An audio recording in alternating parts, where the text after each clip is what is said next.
Chapter 4 of The Science of Getting Rich by Wallace D. Wattles. The first principle in the science of getting rich. Thought is the only power which can produce tangible riches from the formless substance.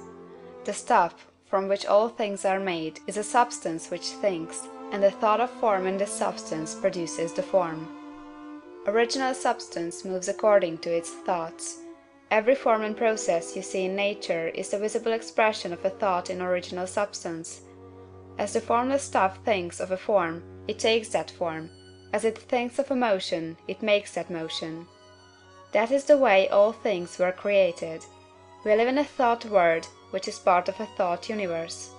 The thought of a moving universe extended throughout formless substance, and the thinking stuff moving according to that thought took the form of systems of planets, and maintains that form. Thinking substance takes the form of its thought, and moves according to the thought. Holding the idea of a circling system of suns and worlds, it takes the form of these bodies, and moves them as it thinks. Thinking the form of a slow-growing oak tree, it moves accordingly, and produces the tree, though centuries may be required to do the work. In creating, the formless seems to move according to the lines of motion it has established. The thought of an oak tree does not cause the instant formation of a full-grown tree, but it does start in motion the forces which will produce the tree along established lines of growth. Every thought of form, held in thinking substance, causes the creation of the form, but always, or at least generally, along lines of growth and action already established. The thought of a house of a certain construction, if it were impressed upon formless substance, might not cause the instant formation of the house, but it would cause the turning of creative energies already working in trade and commerce into such channels as to result in the speedy building of the house. And if there were no existing channels through which the creative energy could work, then the house would be formed directly from primal substance, without waiting for the slow processes of the organic and inorganic world. No thought of form can be impressed upon original substance without causing the creation of the form. Man is a thinking center, and can originate thought. All the forms that man fashions with his hands must first exist in his thought. He cannot shape a thing until he has thought that thing.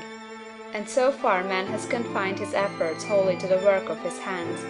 He has applied manual labor to the world of forms, seeking to change or modify those already existing.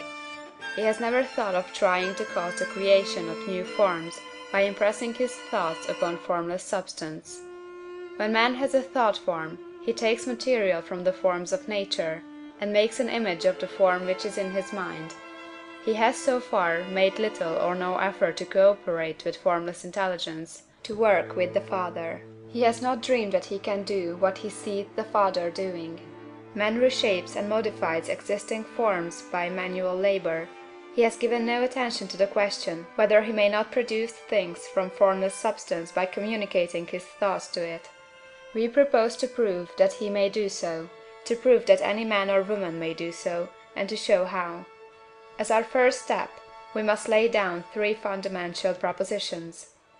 First, we assert that there is one original formless stuff, or substance, from which all things are made.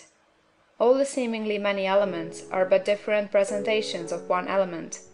All the many forms found in organic and inorganic nature are but different shapes, made from the same stuff. And this stuff is thinking stuff.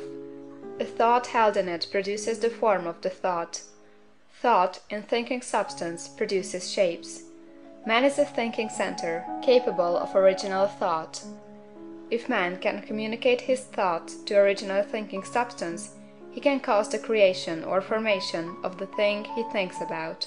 To summarize this, there is a thinking stuff from which all things are made, and which, in its original state, permeates, penetrates, and fills the interspaces of the universe.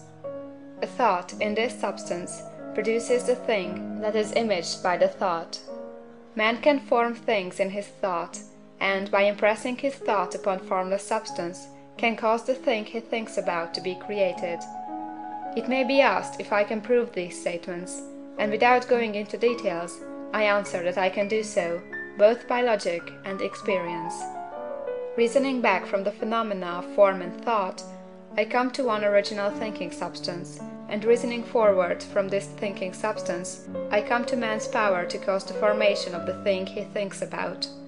And by experiment, I find the reasoning true, and this is my strongest proof. If one man who reads this book gets rich by doing what it tells him to do, that is evidence in support of my claim. But if every man who does what it tells him to do gets rich, that is positive proof until someone goes through the process and fails. The theory is true until the process fails, and this process will not fail, for every man who does exactly what this book tells him to do will get rich. I have said that men get rich by doing things in a certain way, and in order to do so, man must become able to think in a certain way. A man's way of doing things is the direct result of the way he thinks about things. To do things in a way you want to do them, you will have to acquire the ability to think the way you want to think. This is the first step toward getting rich. To think what you want to think is to think truth, regardless of appearances.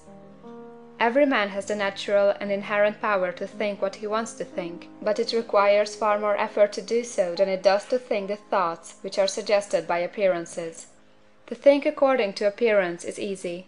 To think truth, regardless of appearances, is laborious, and requires the expenditure of more power than any other work man is called upon to perform. There is no labor from which most people shrink as they do from that of sustained and consecutive thought. It is the hardest work in the world. This is especially true when truth is contrary to appearances. Every appearance in the visible world tends to produce a corresponding form in the mind which observes it, and this can only be prevented by holding the thought of the truth. To look upon the appearance of disease will produce the form of disease in your own mind, and ultimately in your body, unless you hold the thought of the truth, which is that there is no disease.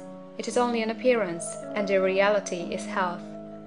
To look upon the appearances of poverty will produce corresponding forms in your own mind, unless you hold to the truth that there is no poverty. There is only abundance.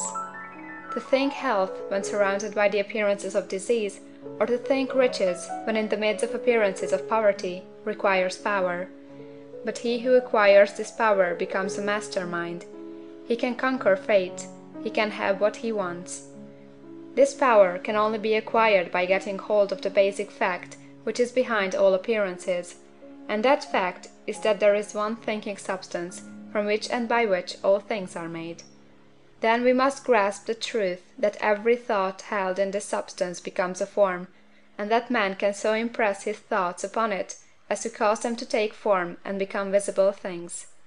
When we realize this, we lose all doubt and fear, for we know that we can create we want to create, we can get what we want to have, and can become what we want to be. As a first step toward getting rich, you must believe the three fundamental statements given previously in this chapter, and in order to emphasize them, I repeat them here. There is a thinking stuff from which all things are made, and which, in its original state, permeates, penetrates, and fills the interspaces of the universe. The thought, in this substance, produces the thing that is imaged by the thought. Man can form things in his thought, and, by impressing his thought upon formless substance, can cause the thing he thinks about to be created. You must lay aside all other concepts of the universe than this monistic one, and you must dwell upon this until it is fixed in your mind, and has become your habitual thought.